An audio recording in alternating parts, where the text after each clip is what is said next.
샬롬, 말씀 읽어주는 김기훈 목사입니다. 오늘도 기대하는 마음과 사모하는 마음을 가지고 하나님의 말씀 함께 읽겠습니다. 요한복음 19장 17절부터 30절까지의 말씀입니다. 그들이 예수를 끌고 갔다. 예수께서 십자가를 지시고 해골 언덕, 히브리 말로 골고다라는 곳으로 가셨다. 거기서 그들은 예수를 십자가에 못 박고 다른 두 사람도 예수를 가운데 두고 양 옆에 못 박았다. 빌라도가 팻말을 써서 십자가에 달게 했다. 팻말에는 이렇게 쓰여 있었다. 나사렛 사람 예수, 유대인의 왕. 예수께서 십자가에 못 박히신 곳은 도성에서 아주 가까운 곳이었기 때문에 많은 유대인들이 그 팻말을 읽었다. 팻말은 히브리 말과 라틴 말, 그리스 말로 쓰여 있었다. 유대 대제사장들이 이 일을 제기하며 빌라도에게 말했다. 유대인의 왕이라 쓰지 마십시오. 자칭 유대인의 왕이라고 고쳐주십시오. 빌라도가 말했다. 나는 쓸 것을 썼어. 로마 병사들이 예수를 십자가에 못 박고 나서 그분의 옷가지를 가져다가 네 몫으로 나누어 각자 한 몫씩 가졌다. 하지만 그분의 겉옷은 이음미 없이 통으로 짠 것이었다. 병사들이 서로 말했다. 저 옷은 찢지 말고 제비를 뽑아 누가 차지하나 보자. 이로써 그들이 내 옷을 나누었고 내 겉옷을 두고 제비를 뽑았다고 한 성경의 말씀이 확증되었다. 병사들이 성경 말씀을 이룬 것이다. 병사들이 자기네 입속을 챙기는 동안에 예수의 어머니와 이모와 글로바의 아내 마리아와 막달라 마리아는 십자가 아래에 서 있었다. 예수께서 자기 어머니와 그 곁에 서 있는 사랑하는 제자를 보시고 어머니에게 말씀하셨다. 여자여, 이 사람이 어머니의 아들입니다. 그런 다음 그 제자에게 말씀하셨다. 이분이 내 어머니이시다. 그 순간부터 그 제자는 그녀를 자기 어머니로 모셨다. 예수께서 모든 일을 다 이루신 것을 아시고 성경 말씀을 이루시려고 내가 목마르다 하고 말씀하셨다. 그 곁에 신 포도주가 담긴 병이 있었다. 어떤 사람이 송문치를 신 포도주에 적셔서 창 끝에 달아올려 그분의 입에 갖다 대었다. 예수께서 신 포도주를 드시고 말씀하셨다. 됐다. 다 이루었다. 예수께서 고개를 숙이고 숨을 거두셨다. 이것은 하나님의 말씀입니다. 오늘은 고난주간 성금요일, 예수님이 우리 때문에 우리의 죄를 지고 십자가에 달려 돌아가신 날을 기념하는 그러한 복된 날입니다. 오늘의 이 말씀을 통해서 특별히 더 우리를 향한 하나님의 그 마음을 깊이 묵상하는 주의 모든 자녀들이 되었으면 좋겠어요. 오늘의 말씀은요, 내용상 5부분으로 나눠서 생각해 볼 수 있습니다. 먼저 첫 번째 17절부터 18절, 십자가에 못 박히심입니다. 17절부터 30절까지는 예수님의 십자가 처형에 대한 기사가 기록되어 있습니다. 예수님의 부활 이후의 기록이 20장과 21장, 2장에 걸쳐 비교적 자세하게 기록된 반면 예수님의 처형에 대한 그러한 기록은요, 상대적으로 간략하게 기록되었어요. 이는 이미 쓰여진 공간복, 이것이 무엇입니까? 마태, 마가, 누가.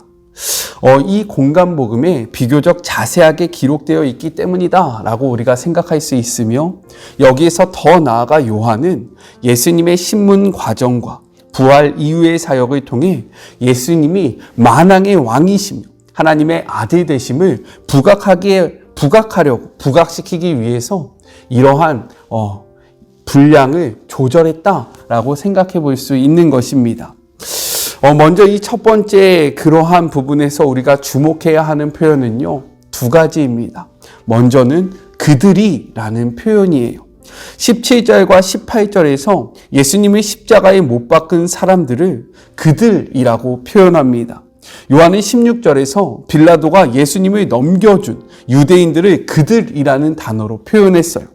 따라서 이 본서를 읽는 독자들에게 십자가형을 집행한 이들은 실질적으로 로마 군인이었지만 이 모든 일의 주체는 다름 아닌 유대인이었다는 사실을 분명하게 나타내주고 있는 것입니다. 또 우리가 주목해야 하는 표현은 무엇이냐? 자기의 십자가를 지시고입니다. 무죄하신 예수님께서 지옥적인 죽음의 상징인 십자가와 아무 상관이 없음에도 불구하고 요한은 자기 십자가라는 표현을 사용하고 있다는 거예요. 이는 예수님께서 인류의 죄와 사망으로부터 죄를 지었던 모든 자들을 구원하시기 위해 자신이 져야 할 십자가를 스스로 지고 간 것을 묘사하고 있는 것입니다. 또한 창세기 22장 6절에서 이삭이 자신이 바쳐진 제단용 나무를 지고 모리아산에 올라간 그 사건을 상징하는, 무엇을 의미하냐면 아버지에 대한 순종의 의미로서 예수께서 십자가를 스스로 지시고 골고다 언덕을 오르신 장면을 강조하고 있다는 겁니다. 즉 요한복음은요, 공간복음과 다르게 십자가 처형장인 골고다에 오르신 예수님의 모습을 묘사하면서 연약한 인간으로서의 인성보다는 하나님의 아들이자 이 땅의 진정한 왕으로서의 신성을 더욱더 강조하고 있다라고 우리가 생각할 수 있는 것입니다. 둘째는요, 19절부터 22절 십자가 위에 붙인 패에 대해서 이야기를 하고 있습니다. 우리 19절의 말씀을 개역개정으로 같이 한번 읽어볼까요? 빌라도가 패를 써서 십자가 위에 붙이니 나사렛 예수 유대인의 왕이라 기록되었더라 라고 성경에 기록되어 있습니다. 당시 십자가 형틀 위에는요, 그곳에 달린 죄수의 제목이 적힌 패를 타는 관례가 있었습니다. 십자가형을 선고받은 죄수는 자신의 제목을 적은 패를 목에 걸고요, 처형장으로 이동해서 그 패를 자신이 달릴 나무 위에 달고 죽게 함으로써 많은 사람들에게 범죄에 대한 경각심을 갖게 했던 그러한 관례였습니다. 그러나 예수님의 십자가에 나사렛 예수 유대인의 왕이라는 패가 달림으로써 예수님의 죽음이 한 개인으로서 혹은 한 범죄자로서 당한 것이 아니라 구약 성경에서 예언한 온 인류를 구원하기 위해 유대의 왕 다윗의 후손으로 오신 메시아로서 구속적인 죽음이었다라는 사실을 온 천하에 선포하고 있는 그러한 기능을 하게 된 것입니다. 이를 막고자 종교 지도자들은요, 21절 자칭이라는 말을 함께 쓸 것을 요구하나 22절 빌라도는 자신이 쓸 것을 썼다며 이를 단칼에 거절합니다. 이렇듯 예수님의 죽음은요, 한 유대인의 청년의 죽음이 아니라 다윗의 후손으로 오신 메시아로서의 구속적 죽음이라는 사실을 우리는 기억해야 한다는 거예요. 그분이 죄를 졌기 때문에, 그분이 죽임을 당할 만한 어떠한 일을 벌였기 때문에 이러한 십자가의 그러한 형벌을 당한 것이 아니라는 것을 우리는 반드시 기억해야 합니다. 이 사실을 잊지 않는 주의 모든 자녀들이 되었으면 좋겠어요. 셋째입니다. 23절부터 24절 구약의 성취입니다. 십자가 밑에서 처형을 집행했던 군인 4명이 예수님의 겉옷을 취해서 각각 4기씩 나눠 갖고 속옷은 통으로 되어 있어서 그것을 얻기 위해서 제비를 뽑습니다.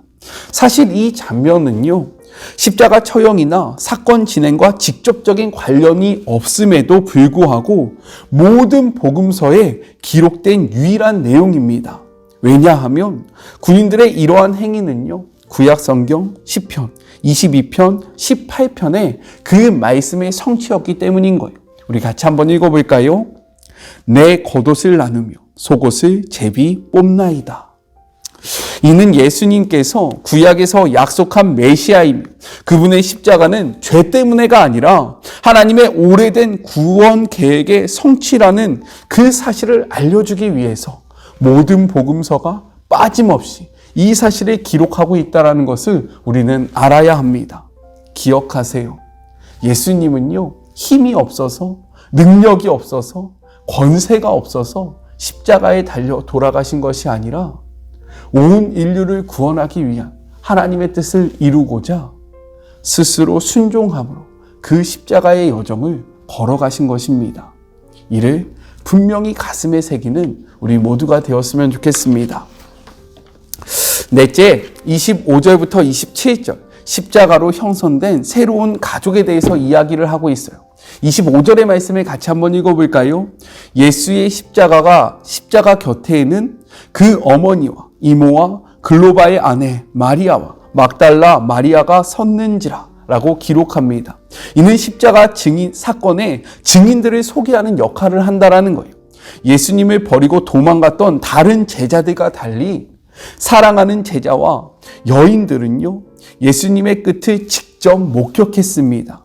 그렇기에 그들은 예수님의 죽음의 확실성을 증명하는 증인으로서 이후 증행될 부활의 실제성을 보증할 증인이 되었다라는 거예요. 25절은요, 그러한 역할을 하고 있는 것입니다. 이어서 예수님은 26절과 27절을 통해서요, 십자가 밑에까지 따라온 어머니 마리아에게 사랑하는 제자를 아들로 소개하고요, 그 제자에게는요, 어머니 마리아를 자신의 어머니로 삼으라고 부탁을 합니다. 즉, 십자가를 통해서요, 하나님 나라의 새로운 가족이 형성되었다라는 거예요. 십자가는 아버지 하나님을 머리로 한 새로운 가족 공동체의 탄생을 가져왔습니다. 예수님은 이렇게 말씀하셨어요. 마태복음 12장 50절의 말씀입니다. 누구든지 하늘에 계신 내 아버지의 뜻대로 하는 자가 내 형제요, 자매요, 어머니라 하시더라.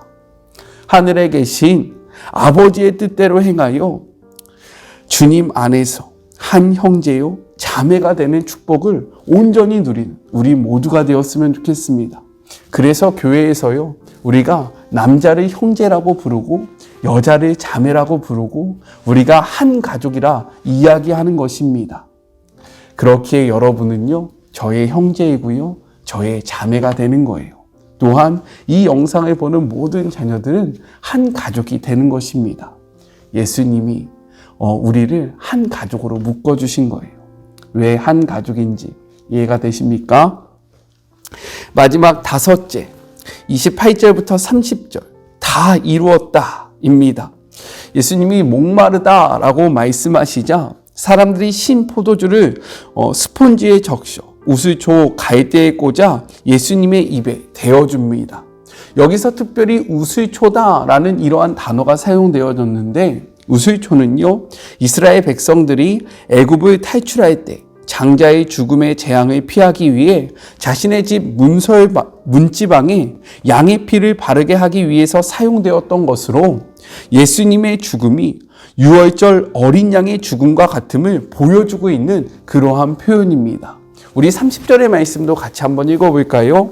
예수께서 신 포도주 받으신 후에 이르시되 다 이루었다 하시고 머리를 숙이니 영혼이 떠나가시니라 라고 기록되어 있습니다. 마태복음 27장 34절에서는요, 사람들이 쓸개 탄 포도주를 주었다라고 이야기하고, 마가복음 15장 23절은요, 모략을 넣은 포도주를 주려 했으나 예수님께서 맛보시고 이를 거절했다라는 기록이 나옵니다. 이런 포도주들은요, 마취 성분이 있어서 십자가형이 주는 그 고통을 경감시키는 효과가 있었다라는 거예요. 따라서 예수님께서는요, 십자가의 고통을 온전히 감당하시고자 이를 마시지 않았다라고 기록을 하고 있는 겁니다. 반면에 요한복음의 신포도주는 이와 달리 갈증만을 해결해주는 역할을 하는 갓산 음료였기 때문에 목을 축이신 것이다 라고 생각해 볼 수 있다는 거예요. 예수님은요, 다 이루었다 라고 말씀을 하십니다. 이는 자신이 어떤 일을 성취하였다라는 의미가 아니라 하나님께서 자신을 통해 이루고자 하신 모든 일이 온전히 이루어졌다라고 선포하고 계신 것입니다. 표면적으로 예수님의 죽음은요, 유대인들의 승리처럼 보였습니다. 그러나 이는 하나님의 뜻을 성취하고 어둠의 세력을 깬 정말로 값진 승리의 순간이었다라는 거예요. 예수님은 철저히 하나님의 말씀에 순종함으로 십자가 사건으로 온 인류의 죄를 해결하고 구원하는 그러한 하나님의 뜻을 온전히 이루신 것입니다. 우리가 말씀대로 살다 보면요, 세상에서 환난을 당하게 되어 있어요. 왜 그럽니까? 우리는 세상에 속한 존재들이 아니라 에클레시아, 부르심을 받은 자들, 하나님께 속한 자들이기 때문인 거예요. 그렇기 때문에 예수님은 이렇게 말씀하십니다. 요한복음 16장 33절이에요. 이것을 너희에게 이르는 것은 너희로 내 안에서 평안을 누리게 하려 함이라. 세상에서는 너희가 환난을 당하나 담대하라, 내가 세상을 이기었노라 말씀하고 계십니다. 우리는 이 말씀을 기억해야 합니다. 세상에서 우리가 고난을 당할 때, 세상에서 우리가 핍박을 당할 때 이 끝이요, 정말로 패배로 이어지는 것이 아니라 우리가 세상에서 핍박과 고난을 당하나 이 끝은요, 반드시 승리로 연결되어 있다는 사실을 우리는 기억해야 한다는 거예요. 십자가의 사건이 많은 유대인들에게 자신의 승리처럼 보였고 예수님의 패배처럼 보였지만 하나님은 이를 통해 온 인류를 구원하고자 하는 하나님의 그러한 뜻을 이루셨습니다. 따라서 이 십자가 사건은요, 한 유대 청년의 그러한 죽음이 아니라 메시아로서 온 인류를 구원하고자 하는 정말로 위대한 희생이었고요. 이 희생으로 말미암아 우리는 승리를 얻게 되었다라고 성경은 이야기하고 있어요. 마찬가지입니다. 우리의 고난은요, 절대로 고난으로 끝나지 않아요. 이 사실을 기억하면서 이 땅에서 그리스도인이라는 사실로 고난받는 그러한 사실을 정말로 절망감으로 느끼는 것이 아니라 최후 승리를 주시는 그 약속의 말씀을 믿으며 내가 잘하고 있구나, 내가 정말로 온전히 예수님을 쫓아가고 있구나, 위로를 얻으시고 힘을 얻으시는 주의 모든 자녀들이 되었으면 좋겠습니다. 말씀의 순종함의 끝은 패배가 아니라 영광스러운 승리입니다. 우리 같이 기도할까요? 주님, 우리 때문에 십자가에 달려 돌아가신 주님을 기억합니다. 주님을 바라봅니다. 다 이루었다 말씀하신 주님의 그 음성이 우리의 가슴에 새겨지기를 원합니다. 하나님, 우리가 이 십자가의 사건을 바라보며 어떠한 삶을 살아가야 하겠습니까? 이 말씀이 우리에게 어떻게 다가와야 하겠습니까? 이 말씀이 오늘을 살아갈 때에 그리스도인으로 당하는 어려움과 고난 가운데 있는 자들에게는 위로와 희망의 말씀이 되게 하여 주시옵시고, 절망 가운데 패배감으로 정말로 삶을 포기하고 싶은 자들에게는 다시금 일어날 수 있는 희망의 메시지가 되게 하여 주시옵소서. 우리가 이 세상에서 환난을 당하는 것, 어떻게 보면 그것은 패배로 보이고 정말로 무의미하고 이 길이 무가치하게 느껴질 때가 있습니다. 하지만 성경은 이것이 패배가 아니라고 이야기합니다. 이것은 위대한 승리라고 선포합니다. 주님, 우리가 이 말씀을 아멘으로 받으며 이 신앙의 여정을 정말로 담대하게 걸어가는 주의 모든 자녀들 되게 하여 주시옵소서. 오늘은 성금요일입니다. 우리 때문에 십자가에 달려 돌아가신 예수님의 희생과 그 고난을 깊이 묵상하며 주님과 함께 죽고 주님과 함께 사는 주의 모든 자녀들이 되게 하여 주시옵소서. 우리 때문에 아무런 죄 없이 십자가에 달려 돌아가신 그분의 사랑을 기억하며 거룩하신 예수님의 이름으로 기도드립니다. 아멘. 주님과 함께 죽고 주님과 함께 사는 우리 모두가 되었으면 좋겠습니다. 저는요, 삶의 자리가 시작되는 월요일 날 또 만나도록 할게요. 사랑하고 주님의 이름으로 축복하면서 오늘 하루도 힘내세요. 우리 월요일에 만나요. 안녕. 오늘도 수고하셨습니다.